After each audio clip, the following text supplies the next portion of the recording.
Hello and welcome to another episode of the Top 3 Pen series. My name is Appelboom and every Monday we post a new video about the personal top 3 pens of penfluencers. If you don't want to miss out on the video, subscribe to our YouTube channel now. In this episode of the Top 3 series, we're going to have a look at 3 favorite pens of a writing guy.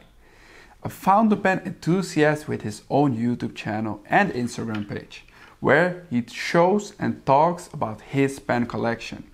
Fans of his channel will immediately recognize the familiar table, the hands and the piano tune.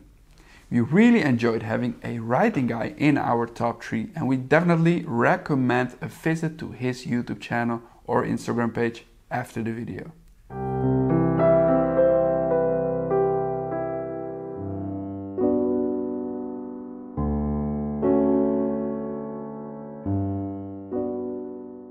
Hi everyone and welcome back to A Writing Guide. Firstly, I would like to say thanks to Appelboom Pennen for inviting me to create the next installment for the Top 3 Pen series.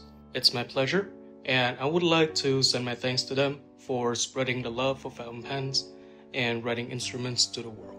Before we go into my top 3 pens, I would like to give an honorable mention to an instrument that I currently do not own, that is the Hero 331. From the first glance, they might be mistaken for a Parker 61, and some might dismiss it for that reason.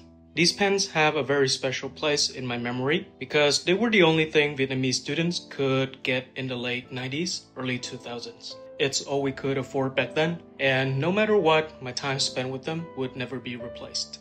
Alright, back to the top 3. At a similar price point to the Hero 331, my third most favorite fountain pen is the Platinum Preppy. I believe that all writing instruments are meant to put ink down on the page well enough, and because of that, these Preppies get you a lot of pens for your bucks. If you have curious hands like mine, I'm sure you might have attempted to take apart your pens many times. And when you do so with the Preppy, it would just click on why this pen offers so much for such a little amount of money. Everything fits well together, and even considering the worst case scenario, if it broke, all you're missing out on is a cup of coffee. This is a good pen to plant that first seed of fountain pen love to your loved ones. And I personally have bought and given away dozens of these to my friends and students, so that they didn't like the experience. At least they give it a try with a decent pen.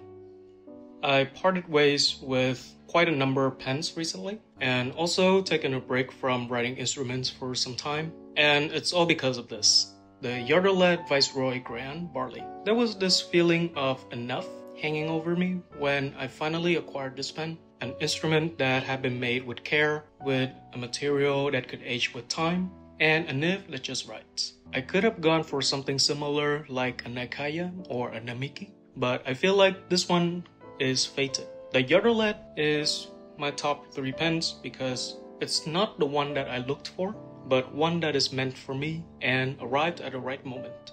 It has pretty much everything I was looking for, not in the form I was expecting, but in a way it's similar to my personal taste. And I knew the moment I picked it up, this should be the point where I stopped searching for the next grail pen. The finalist in this trinity is not a surprising revelation, just a Montblanc 146. But it's my personal 146. There was a whole saga of this particular pen being broken right from the purchase, to all the struggles to find the right parts and pen person to fix it, to the point where I got fed up with it and fixed it myself. But that's already in a video that you could check out on my channel, so I wouldn't bore you guys with that. This one is like a dear friend. Through all the ups and downs, I eventually get to know it better. I learned to work with vintage pens myself just to fix it, and the experience is definitely irreplaceable. A 146 is a pen that ages really well, despite the way it's made and designed. It doesn't possess the patina like a sterling silver or copper pen, or the touch of the hand like a rushi, but the instrument has the word age stickered all over its body. At this point in my fountain pen journey, I'm sure there would be a day when the urge to search for the next grail pen re-emerges once more. But for now, I would say my personal collection is pretty much complete. I would like to know your top 3 favorite pens down in the comment section below. Once again, thank you to Appelboom Pennen for giving me this opportunity to chime in the list of the top 3. Thank you guys for watching, and I'll see you in the next one.